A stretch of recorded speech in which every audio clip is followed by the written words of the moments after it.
नमस्कार साथियों। देखिएगा, राष्ट्रपति के बारे में पॉलिटिकल साइंस क्लास में हम चर्चा कर रहे थे। राष्ट्रपति की शक्तियां, राष्ट्रपति के पावर के बारे में हम चर्चा कर रहे थे। मुख्य रूप से राष्ट्रपति के बारे में जो है हम अन्य शक्तियों के बारे में, राजनयिक शक्तियों के बारे में, विटो के पावर में, ठीक है, सभी चीजों के बारे में हम विस्तार से चर्चा करते आ रहे थे। और लास्ट में मैंने आपको पिछली क्लास में एक टॉपिक डलवाया था जिसमें मैंने लिखवाया था कि राष्ट्रपति की आपातकालीन शक्तियां कौन कौन सी होती हैं। तो एक बार आप लोग टॉपिक डाल लीजिए, राष्ट्रपति की आपातकालीन शक्तियां। राष्ट्रपति की आपातकालीन शक्तियां।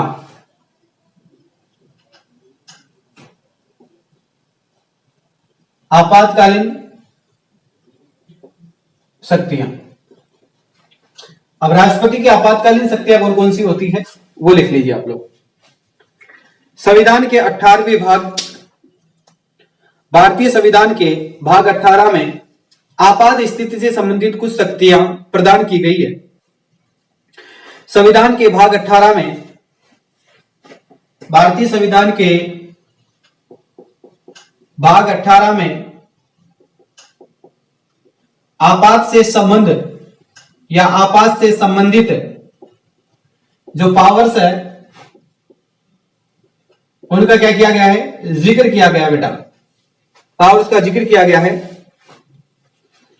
आपात स्थिति के संबंध में 3 प्रकार से होते हैं। आपातकालीन स्थिति का संबंध 3 प्रकार की परिस्थितियों का उल्लेख किया गया है। 3 प्रकार से आपातकाल होता है। पहला आपात होता है राष्ट्रीय आपात। पहला आपात होता है राष्ट्रीय आपात,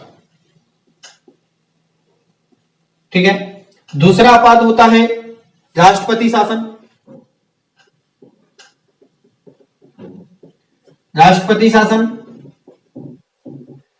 तीसरा आपात होता है वित्तीय आपात। वित्तीय आपात।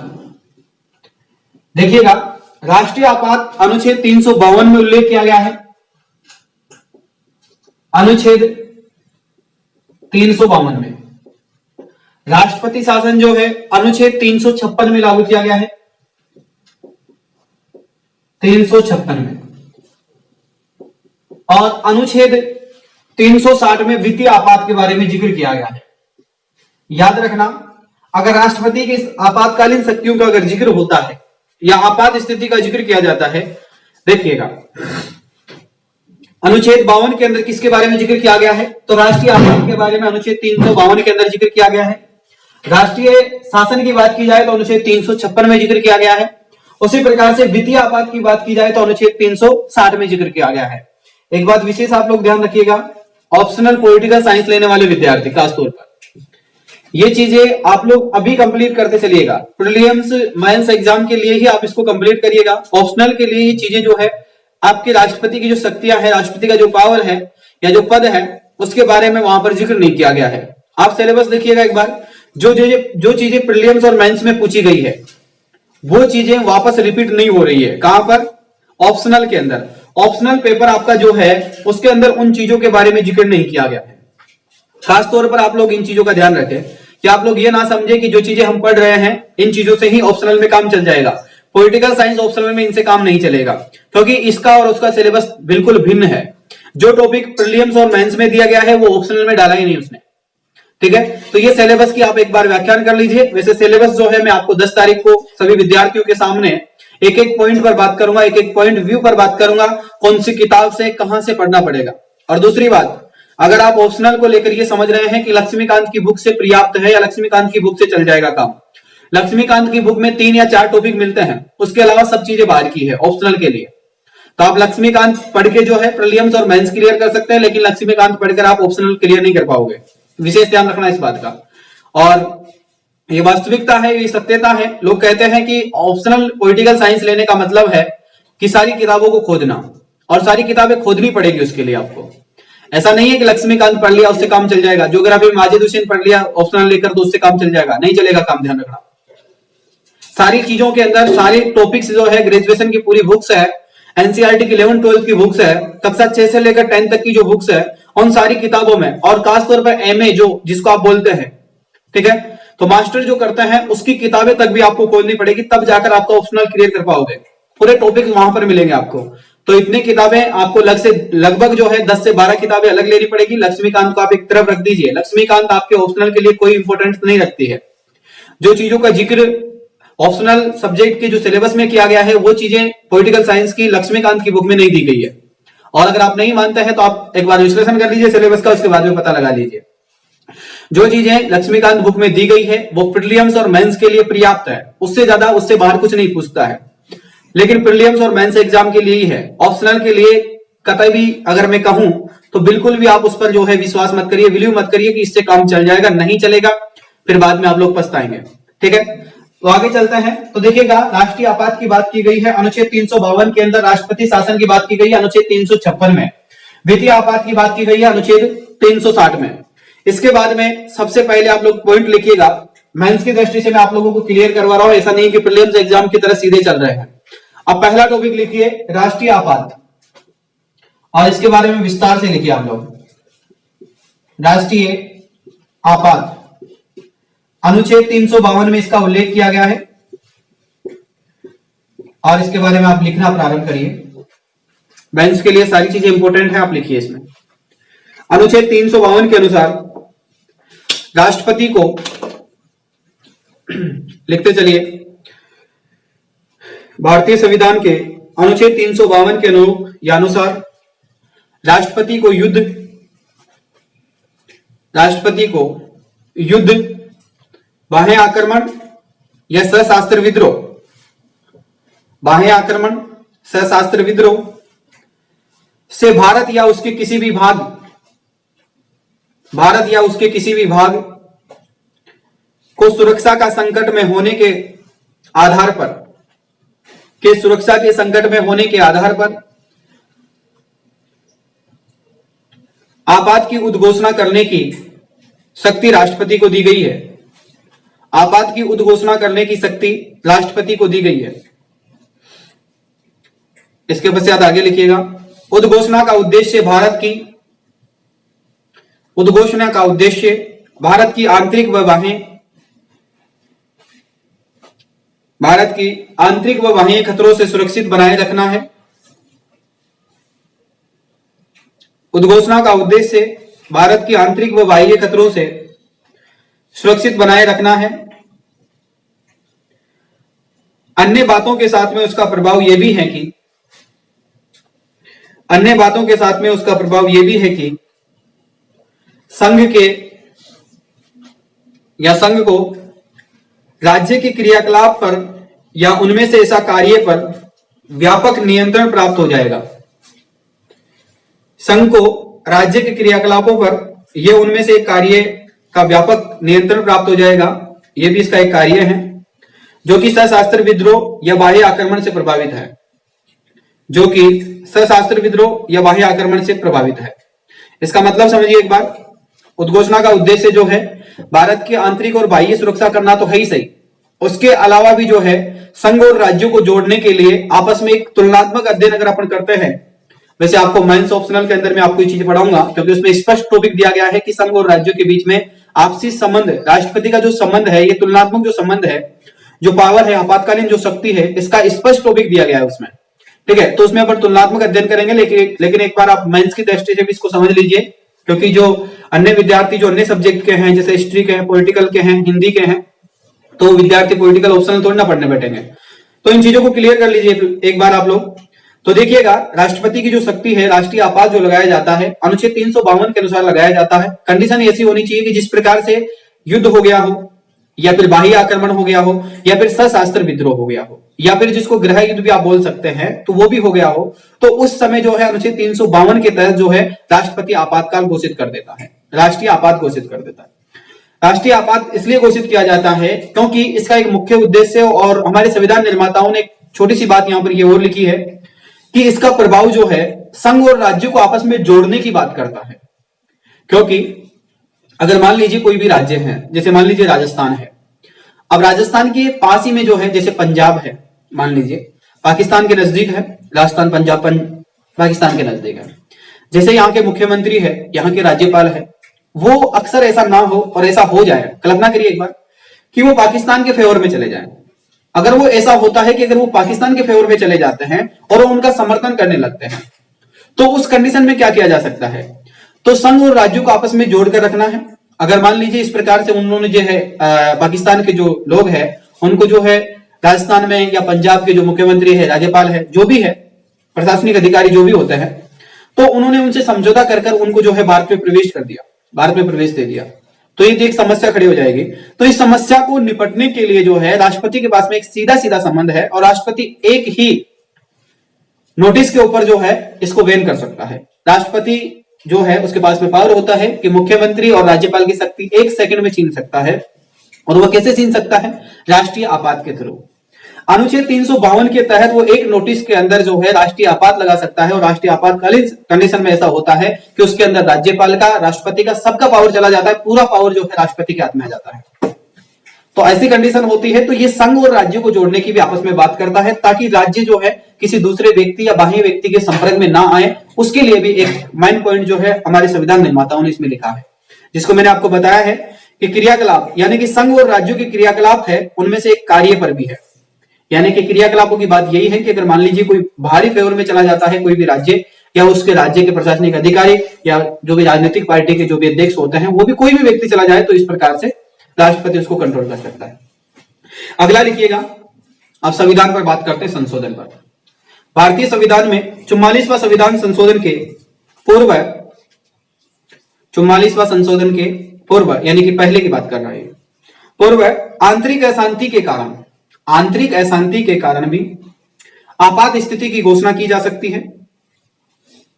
अशांति हो जाए कैसी? जैसे अभी थोड़े दिनों पहले आपको पता है कि बहुत सारे भारत के अंदर ऐसा ही हुआ था कि बहुत सारी चीजें एक साथ लागू कर देना और संसद के द्वारा पारित कर देना और उसको लागू कर देना और उसको जनता जो है उस पर बिलीव नहीं करना, ऐसी समस्या आ जाती है कभी कभार। तो अशांति हो जाती है। जैसे 3 कानून पास हुए, ठीक है, सीएए, एनएसएस जो पास किया गया उसकी बात करें, और उसके बाद में 3 तलाक कानून आया। तो ये सारे कानून ऐसे मिलकर ऐसे आए कि देश में हर कोने से थोड़ी सी अशांति का माहौल दिख रहा था।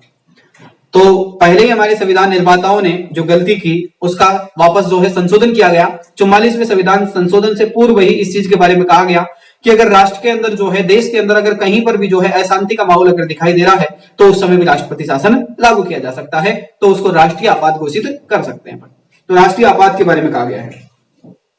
लिखिएगा, घोषणा की जा सकती है, किंतु 44वें संविधान संशोधन के अनुसार आपातकाल की घोषणा के लिए, किंतु 44वें संविधान संशोधन के अनुसार आपातकालीन की घोषणा के लिए आंतरिक अशांति शब्द को हटाकर, आंतरिक अशांति शब्द को हटाकर, अशांति का मतलब कुछ और होता है।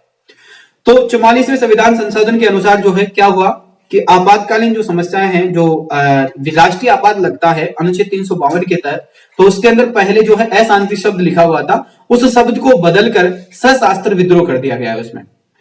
तो आंतरिक अशांति शब्द को हटाकर सशस्त्र विद्रोह कर दिया गया है। तो ध्यान रखना, अगर मान लीजिए आपसे एग्जाम में सवाल पूछा जाए प्रीलिम्स में कि 44वें संविधान संशोधन के अनुसार आपातकाल की घोषणा जो की गई थी उसमें आंतरिक अशांति जो शब्द है उसको हटाकर उसकी जगह पर कौन सा शब्द रखा गया है, तो उसकी जगह पर रखा गया है सशस्त्र विद्रोह।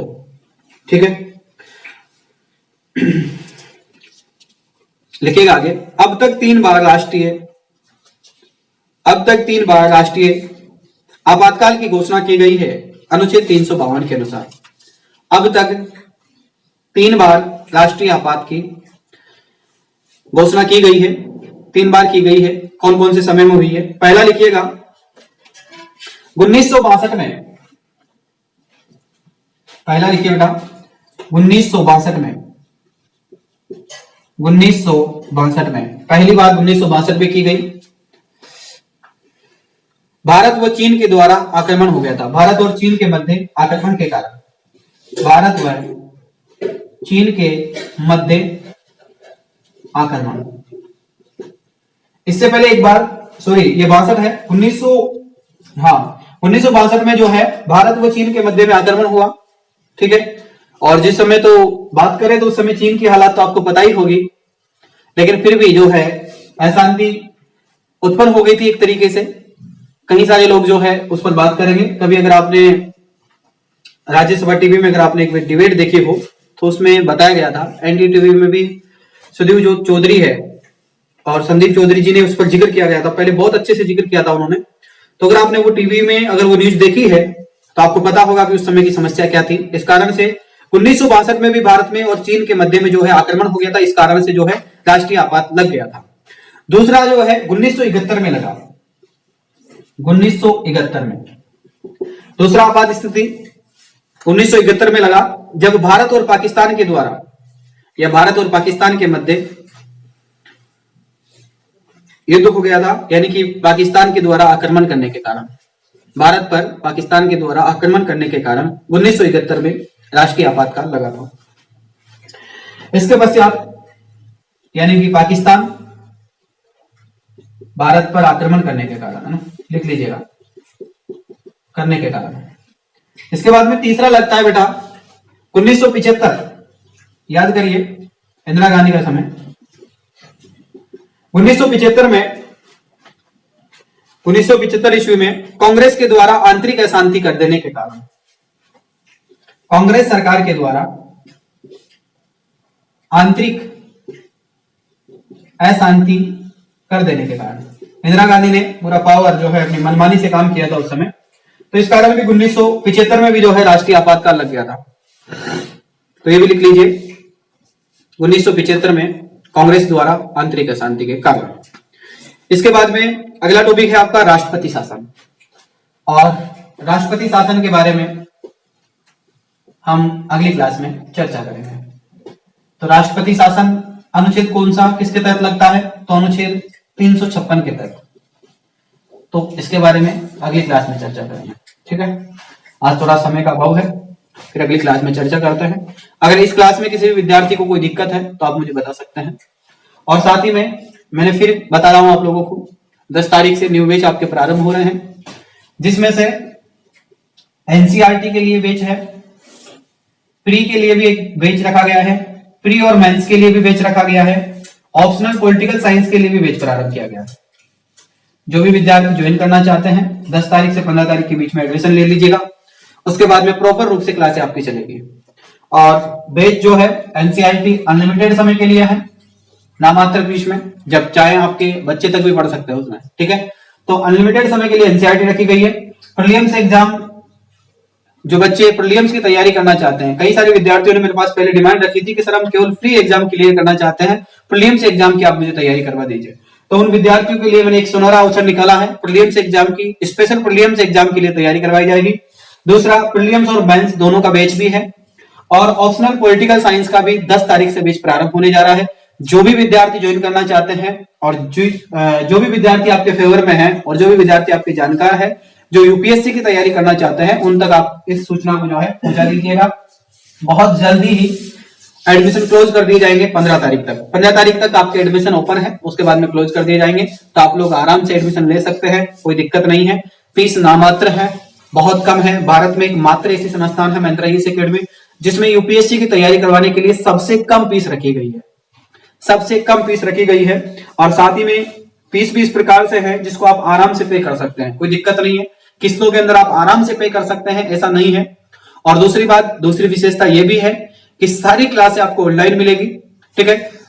पीडीएफ नोट्स आपको मिलेंगे, और महिंद्रा ईस एकेडमी के जो नोट्स है वो आपको लास्ट में, जैसे आपका सिलेबस खत्म होता है उसके बाद में आपके घर पर जो है होम डिलीवरी करवा दिया जाएगा, नोट्स आपको मिलेंगे। साथ ही में आपका टेस्ट जो है महीने में एक बार टेस्ट होता है, जिसके अंदर प्रीलिम्स एग्जाम के पेपर सोल्व करवाए जाते हैं। करंट अफेयर्स के लिए भी महीने के लास्ट में जो है करंट अफेयर्स की तैयारी करवाई जाती है। ऑप्शनल, प्रीलिम्स, मेंस पूरी जिम्मेदारी संस्थान की है और नामात्र फीस के अंदर, ठीक है। तो कोई भी जो भी विद्यार्थी है, न्यू विद्यार्थी जो भी है वो ज्वाइन करना चाहते हैं, उन तक आप इस सूचना को पहुंचा दें। और आप सभी से अनुरोध है कि इस क्लास को आप थोड़ा शेयर कर दें, ठीक है, ताकि विद्यार्थियों को पता चल चुके। काफी सारे विद्यार्थी हैं जिनको अभी तक भी पता नहीं है कि बैच कब प्रारंभ होंगे, अभी तक भी वो निंद्रा में है, तो उनको जगह दीजिएगा, क्योंकि हमारे पास समय बहुत कम है, ठीक है। तो आप एक बेहतरीन तैयारी के साथ में, एक बेहतरीन रणनीति के साथ में, और आप 24/7 हाउस मेरे साथ में, हमेशा आप मेरे को कॉल करके, मैसेज करके, अगर कोई भी समस्या अगर आपको आती है तो आप मुझसे संपर्क कर सकते हैं। और अगर आप लोग चाहें तो एप्लीकेशन पर भी आप ये सारी चीजें जो है डाल सकते हैं। एप्लीकेशन पे भी आपकी क्लासेस प्रारंभ हो जाएगी बहुत जल्दी। वेबसाइट पर भी आप संपर्क कर सकते हैं, यूट्यूब पर भी आप देख सकते हैं। यूट्यूब पर हमारी जो है एक सब्जेक्ट की परमानेंटली एक सब्जेक्ट जो है न्यू वर्ष के अवसर पर हमने एक प्रतिज्ञा ली थी आप सभी के साथ में मिलकर कि एक सब्जेक्ट आपको जो है यूट्यूब के सभी विद्यार्थियों को पढ़ाया जाएगा, ठीक है, वो निःशुल्क होगा सभी विद्यार्थियों के लिए। और एक चीज और थी, एक प्रतिज्ञा और थी, जिसमें महीने के लास्ट में यानी कि 30 तारीख को एक प्रीलिम्स एग्जाम करवाया जाएगा जो भी सभी विद्यार्थियों के लिए निःशुल्क है। 2 प्रतिज्ञाएं हमारे 2022 में हमने ली थी और हमारी टीम का ये सहयोग रहा, आप सभी का ये सहयोग रहा। इस कारण से आगे अगर आपका सहयोग ऐसा ही बना रहा तो आगे फिर और कुछ बड़ा करने की सोचेंगे। तो आप सभी लोगों से गुजारिश है, निवेदन है और आग्रह है कि आप उन जरूरतमंद लोगों तक पहुंचा दीजिएगा। बाकी उनका काम है, उनका करियर का सवाल है, आप लोगों का काम इतना सा है। जिस प्रकार से मैंने आपको इन्फॉर्मेशन दी उसी प्रकार से आप भी इसको पहुंचा दीजिएगा, ठीक है। तो इस क्लास में आप लोग मुझे विदा दीजिए, फिर अगली क्लास में मुलाकात करते हैं। तब तक के लिए जय हिंद, जय भारत, वंदे मातरम। मिलते हैं अगली क्लास में। Thank you.